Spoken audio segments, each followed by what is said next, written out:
If you're watching our show, you know that Iran is on the doorstep of a nuclear era. Some people think it's just a matter of months. Daniel Pipe says this summer, Iran will go full nuclear. Joining us today live from Washington, D.C. is Clifford May of the Foundation for the Defense of Democracies. You're the president there, Clifford, and you're going to help us figure out what the United States is going to do about this threat. Now, Prime Minister Netanyahu from Israel is meeting with President Obama. Is he going to get any help defending against Iran, or is America going to sit on its hands? Unless President Obama says something different to Netanyahu than he said in his speech to AIPAC on Sunday, I think Netanyahu is not going to get the kind of help he wants. What we heard on Sunday was President Obama, in a forceful way, saying he agrees with Netanyahu that for the current regime in Iran to get nuclear weapons would be a terrible thing. America doesn't want to see it. America wants to do a lot about it, but is not going as far as Netanyahu needs.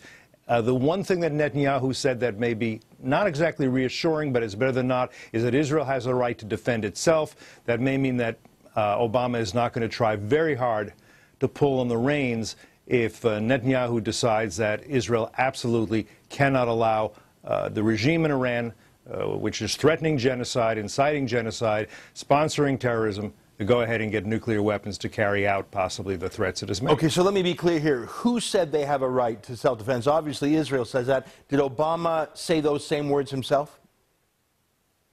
Yeah, we heard words to that effect, that Israel does have to make its own choices and will make its own choices, and the U.S. is not going to try to stop Israel from making the choices it has to make. That message, I think, is much more for Iran than for Israel, though it may be directed at Israel as well. Look, Israel would like the United States to be saying right now, Iran is not your problem, Israel. Iran is our problem. It's the free world's problem.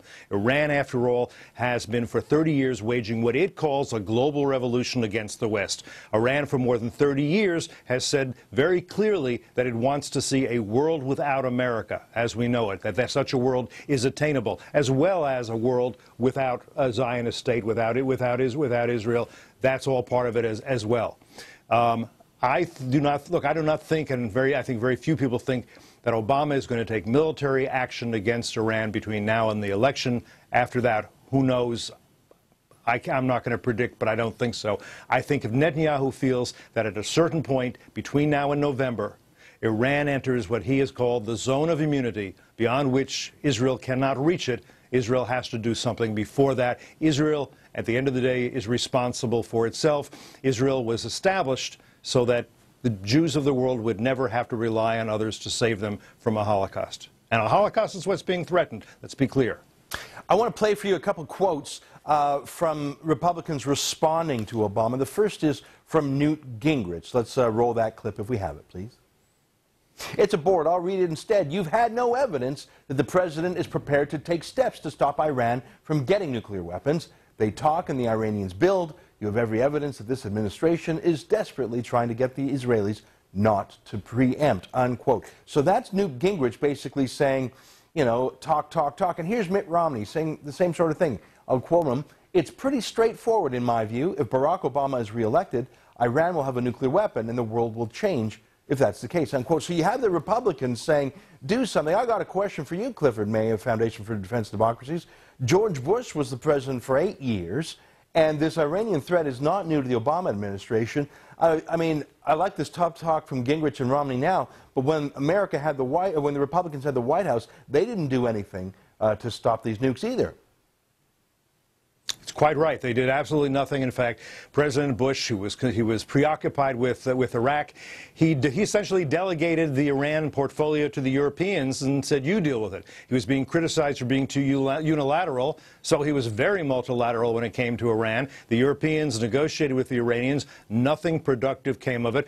Bush did less, actually, than Obama. One can say that under Obama, and certainly thanks mainly to the Congress, but Democrats as much as Republicans in Congress, I would say, we are seeing serious sanctions, one might even say crippling sanctions, being imposed on Iran right now. They're not yet paralyzing sanctions. They're not yet sanctions that will necessarily bring down the Iranian economy or the government, but they are more serious than we've ever seen in the past. So Obama can say that, and it is absolutely true that for 8 years under President Bush, the Iran can, was kicked down the road. You know what? Iran still sells its oil to China. Iran is now self-sufficient in refined gasoline. Russia and China still defend Iran in the United Nations.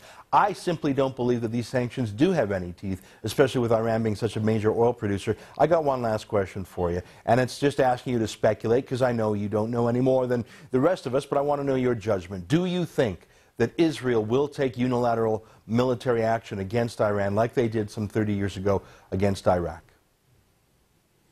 The simple answer, Ezra, is if they believe they have that such action will have a good chance of success, not guaranteed, they will do it. What you and I don't really know is what the Israeli capabilities are, given the extent to which the Iranians have buried under mountains and under concrete their nuclear facilities. You don't know that. I don't know that. I hope Benjamin Netanyahu has a fair grasp on that. And the other thing I would say for another time, the sanctions are having a bite economically, not by stopping oil from going into the market, but by making oil a distressed commodity that is selling at very low prices, and the economy is shaking and shivering right now. Is that enough to get Iran to change its mind on this? Probably not, but it's always good to weaken an enemy rather than strengthen one. Clifford May, thanks so much for joining us today from Washington, D.C. Hey